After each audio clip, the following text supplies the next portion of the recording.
Nice to How are you? meet Nice to you. meet you. How are you? I'm good. Yourself? Thank you. Okay, tomorrow. Hi, Robert Moore. How are you? Hi, nice to meet you. Thank you. Combien d'anciens qui sont sortis de Guantanamo?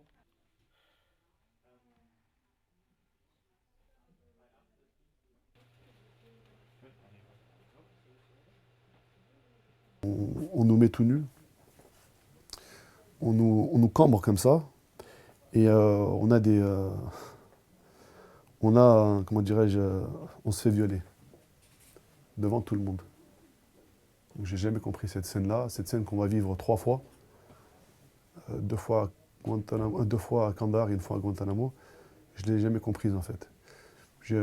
Avec le temps, je suis arrivé à mettre des mots dessus, à comprendre qu'en fait c'était peut-être une technique d'émulation, peut-être, je sais pas, mais sur ce moment-là précis, je comprenais pas. Donc il y a un viol en direct, donc le mec il nous rentre, je sais pas quoi, dans le derrière.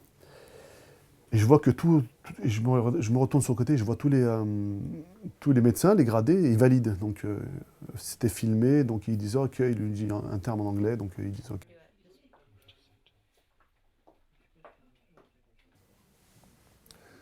Dans les interrogatoires, ce qui faisait peur, c'est qu'en fait, j'étais face à des spécialistes du renseignement américain, du renseignement militaire américain, du FBI, de la CIA, des Anglais, des services anglais, d'autres et d'autres.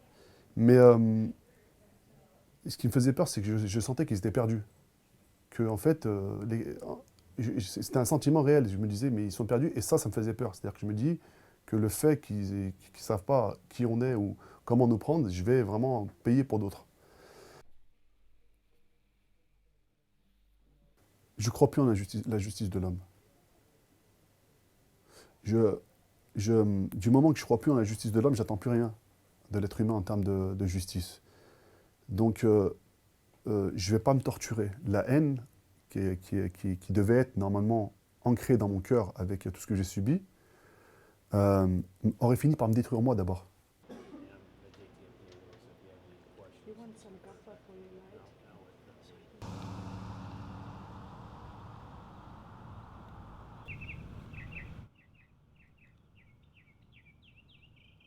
Même dans un camp d'entraînement, mais je voulais expliquer les circonstances qui avaient fait que j'ai pu me retrouver dans cette situation.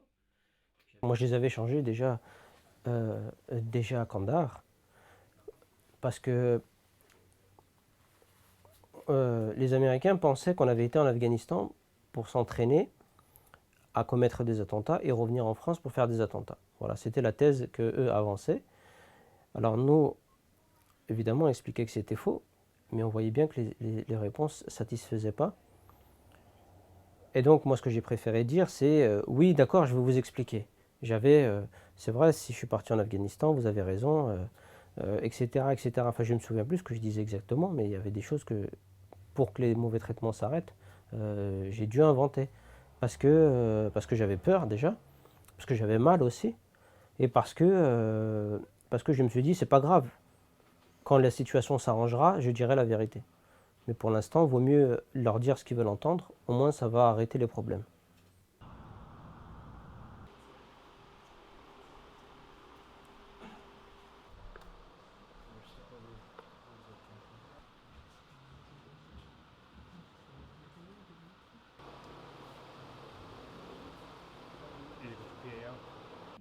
And he, as a commander, give the person sitting at the stick. If they say they're not going to shoot, the commander supports them 100%.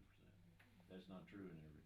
It's just ludicrous in a sense. Torture doesn't work. And I'm afraid that President Trump has seen too many television shows and hasn't spoken enough to interrogation professionals or military law enforcement professionals who understand that non-abusive, relationship-based interrogation techniques are vastly more effective in producing truthful information faster than torture. There is a myth that torture is uniquely effective in yielding accurate information, and that's simply not true.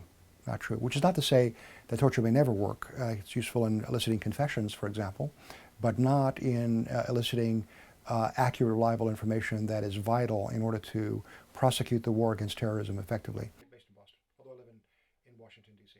Okay. So I shuttle back and forth. I am confident that General Mattis as the new Secretary of Defense, will categorically refuse to follow any orders along the vein of let's bring back torture. I'm convinced that Chairman of the Joint Chiefs of Staff Joe Dunford will do exactly the same thing, as will all the senior American military.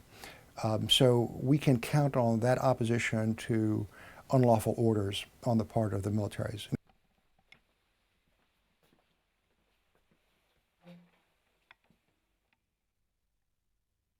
So is torture effective to support policy decisions?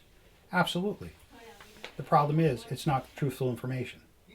And blood was lost. American lives were lost in that war. Hundreds of thousands of people died in a war that was justified based on partially fabricated information. So it's dangerous to rely upon tortured information to make an informed policy decision. It is such a symbolic target. If you look at studies of what foreign fighters have used to justify coming to the battle, they have traditionally used both Abu Ghraib and Guantanamo Bay as the reason that they came to the battlefield. Really interesting how they had the whole spreadsheet.